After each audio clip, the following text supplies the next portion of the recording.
Hey YouTube, this is The Art of Prepping. Let's talk about the unreal realities of modern society. I have three of them. There's probably hundreds of them. But these are just some of the three that I think that are worth noting. And it's pretty much common sense, but it's pretty interesting though to kind of dwell on these because they're so true, they're so inherently true that people sometimes just forget about how true they are.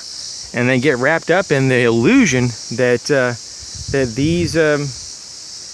these elements are actually rooted in truth, and these realities that we're speaking of are not really true at all. So the first unreal reality is there will always be functional infrastructure.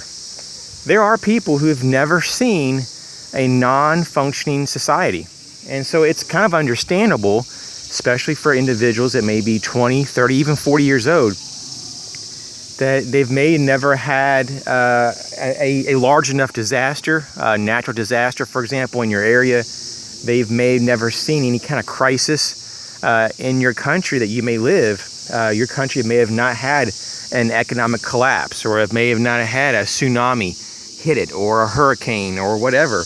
And so, when it comes to just that awareness of what can happen, it hasn't happened to them, so they kind of write it off as, well, it won't ever happen to me, or it's so unlikely. When it is likely for things to happen.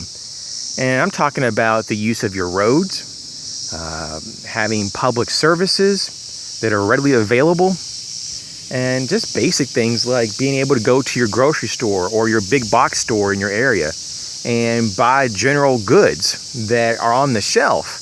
That isn't always guaranteed, nor is it always like that for everybody around the world. And even in first world developed countries, there's times that it may be months before things get resupplied, depending on the severity of things. Now, the second unreal reality or truth that is sometimes pushed as a fact is that governments will always be your safety net.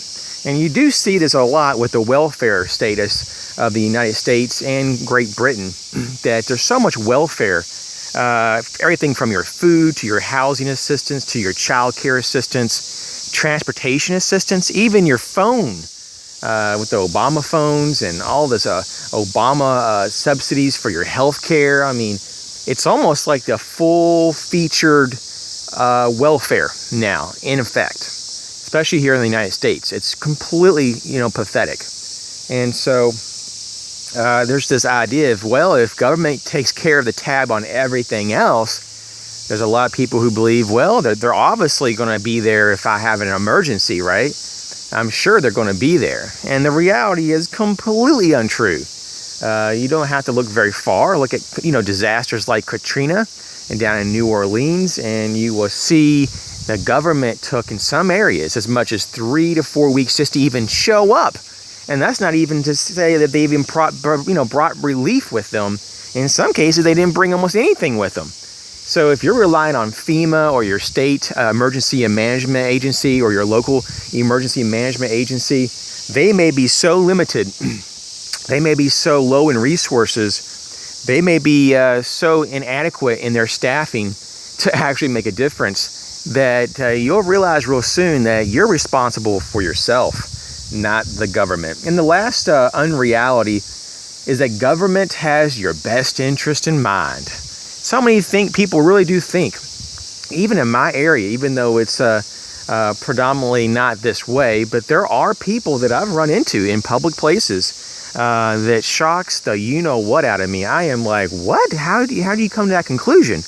People that are like, Obama is just the greatest everything in the world, and Obama has done this for us and this. I'm like, really? I don't remember that being done at all. Or that he has our best interest in mind. And I don't know about you, but can you list anything that he's done that's really been helpful? Oh yeah, he wants to increase our ties with Iran and Cuba, and he likes to talk to other dictators and socialist types of governments.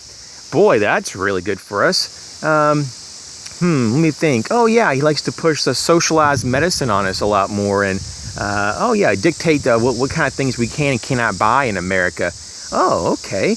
And I can just go on and on, especially all of his little executive orders and executive little edicts and actions that he does in the White House. God knows what kind of trickle-down effect that's going to have in future presidents, if we even have future presidents. But the whole point of this video is just be mindful that the things that are kind of touted as realities and truths, especially by the mainstream media, it's like, oh, look at all the great things going on. A lot of those things are not even true, man, or it doesn't affect most people. So just be mindful of what's real and what's not. And when you're prepping, this really goes a long way to making things a lot more, factual for you, because you'll know what to really plan for and what not to. You guys take care.